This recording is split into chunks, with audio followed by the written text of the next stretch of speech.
Good day. It's great to be here with you today. I wish I could be there in person. I'm very excited to see that this event is bringing together members of the biodiversity community and the statistical community and others to really look at how do we best leverage big data in order to improve biodiversity monitoring long term.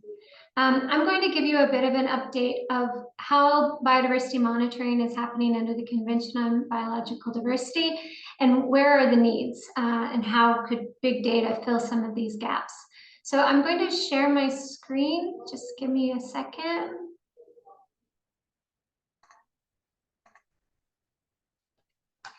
So in December of 2022, the world came together at COP15 in Montreal, and they adopted the Kunming-Montreal Global Biodiversity Framework, also known as the Biodiversity Plan.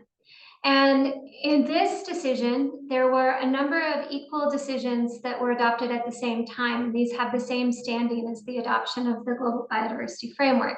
These include a monitoring framework, which was adopted in Decision 15.5, and a planning, monitoring, review, and reporting mechanism, which was adopted in 15.6.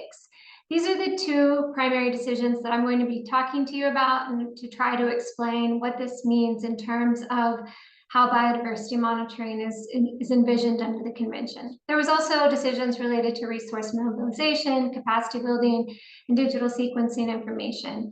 The capacity building and development and technical and scientific cooperation decision is particularly related because this is where a lot of the resources for building capacity on monitoring would happen. Similarly, under the decision on resource mobilization, there is a recognition of the importance of financing for monitoring of biodiversity.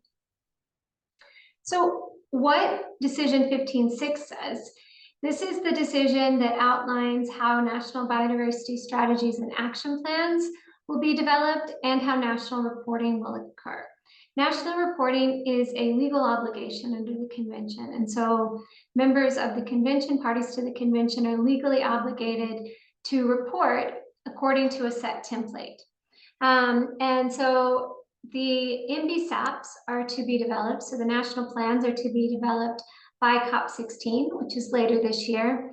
And then national reporting will happen in 2026, and that will be the first round of reporting under the convention. At every COP that we're going to have, there will be a review of implementation. This will include a focus on looking at the indicators in the monitoring framework as those become available. So the monitoring framework in Decision 15.5 includes 4 different types of indicators. It includes headline indicators. These are part of the core reporting template. There's 23 of these that are unique, and these are high-level indicators which aim to capture the overall scope of the goals and targets.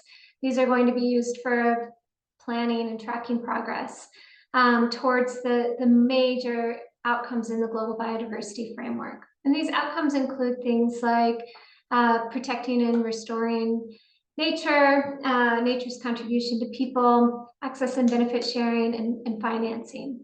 Now, there's also binary indicators. These are questions with categorical answers on the existence of policy or administrative frameworks or legislation. And so these are similar to some of the questions in the SDG, where you have indicators that are the number of countries that have something in place. Then there's also component indicators, which are slightly more detailed than the headline indicators. They may cover just a portion of a target or a goal. However, in order to understand the overall scope of the goals and the targets, the component indicators would be very beneficial for national monitoring. And then there's complementary indicators, which are a wide range of optional and thematic indicators. So only the headline indicators and the binary indicators are part of the core reporting template.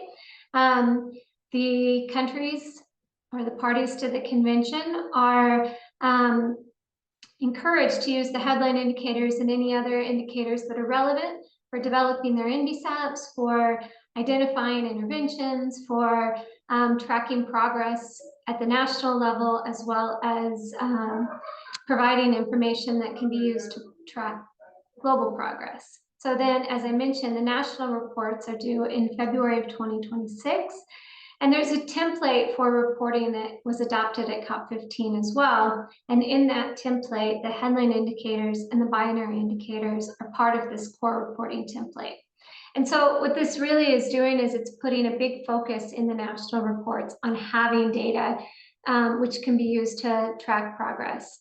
This is a major shift from the previous strategic plan. In the previous strategic plan, any reporting of data was optional, and there was no set indicators that were recommended in the national reporting template.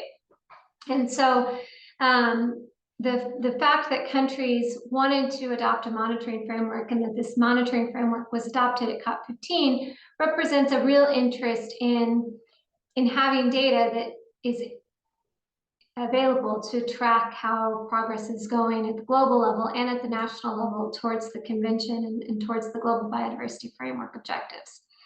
And however, in order to make this happen, there's going to be a lot of steps that need to happen because, as I mentioned, reporting is something that's new under the convention. Many of the indicators that are adopted are just at an early stage of being rolled out at the national levels. And so how we actually are able to track progress is something that right now there's still a lot of discussions and thinking through. And there was an ad hoc technical expert group that was established to take this forward, which I'll talk about later. And so then these same indicators are also to be used in the global review of progress. And the analysis will be primarily based on national level indicators. Again, this is a shift from the previous way where many of the indicators were compiled at the global level or using global models and countries very much wanting to take the ownership themselves and ensure that their data is flowing through and is what's used to track progress towards the Biodiversity Convention. So I'm not going to show all of the headline indicators, but here's the indicators that are related to the first 4 goals of the convention, of the framework, and the first 3 targets. So in the Global Biodiversity Framework, as I mentioned, there's 4 goals. The first is on conservation and protection of ecosystems and species. The second is on nature's contribution to people. The third is on access and benefit sharing, and the 4th is on finance and capacity for the achievement of the framework. And then there's 23 targets. The first 8 targets relate to drivers of biodiversity loss. These are action-oriented targets. Then you have targets 9 to 13 that relate to nature's contribution to people and maintaining nature's contribution to people. And then you have targets 14 to 23, which are the means of implementation related targets, including sustainable consumption and production, mainstreaming, involvement of women and Indigenous people and local communities in the process, effective decision making. These sorts of issues are tackled in those latter targets. And so I have highlighted a few targets that are particularly related to the system of environmental economic accounts and the statistical community. And these include the red listed ecosystems, the extent of natural ecosystems, the services provided by ecosystems. All of these would be based on an underlying geospatial data set that could be used to compile these indicators, but also you would have the underlying data set available following the system of environmental economic accounts. So as you can see, the demand for data in order to monitor these different indicators is going to be very large. And what we see is in many of the areas that have high biodiversity richness, they're data poor.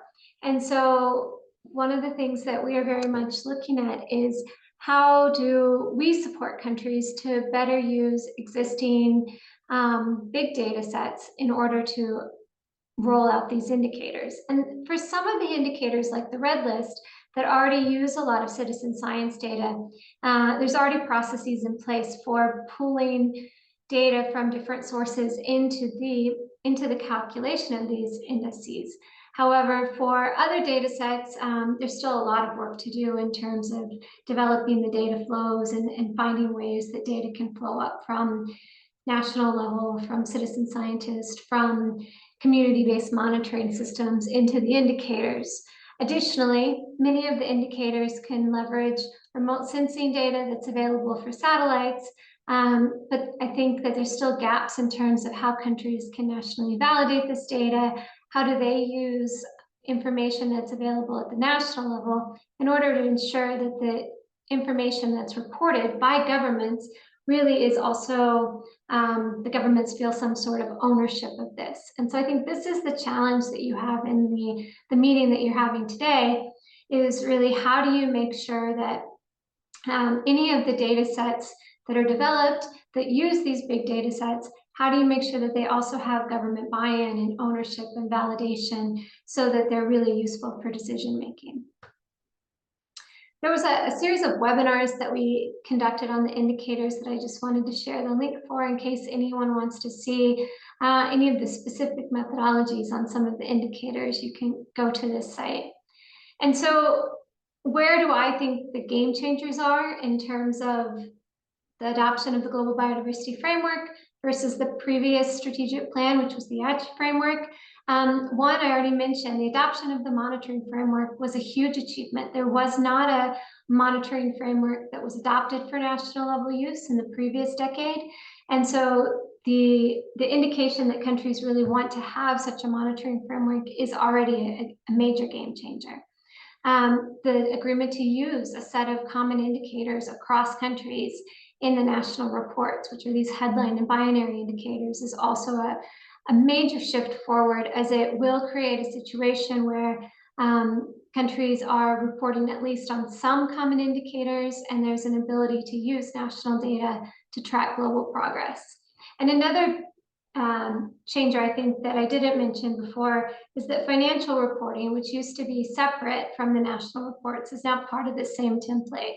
And this also does relate to some of the indicators that the statistical community has been developing. It includes ODA, private sector finance, and public financing for biodiversity, which is very similar to SDG 15.A.1 and 15.B.1. And so now, as we're moving to COP16, which is going to happen in October of this year, what we've been working on is to ensure that these headline indicators in particular have standard methodologies which can be used across countries, that they provide guidance on how do you use different sources of data, how do you use citizen science and community-based monitoring systems to flesh out these indicators. And how do you also ensure that you're bringing in Indigenous people and local communities, gender, youth into the achievement of the monitoring framework. This is called Section C of the framework. It discusses all these sorts of cross-cutting issues, and so there's guidance now available on how these are considered when monitoring.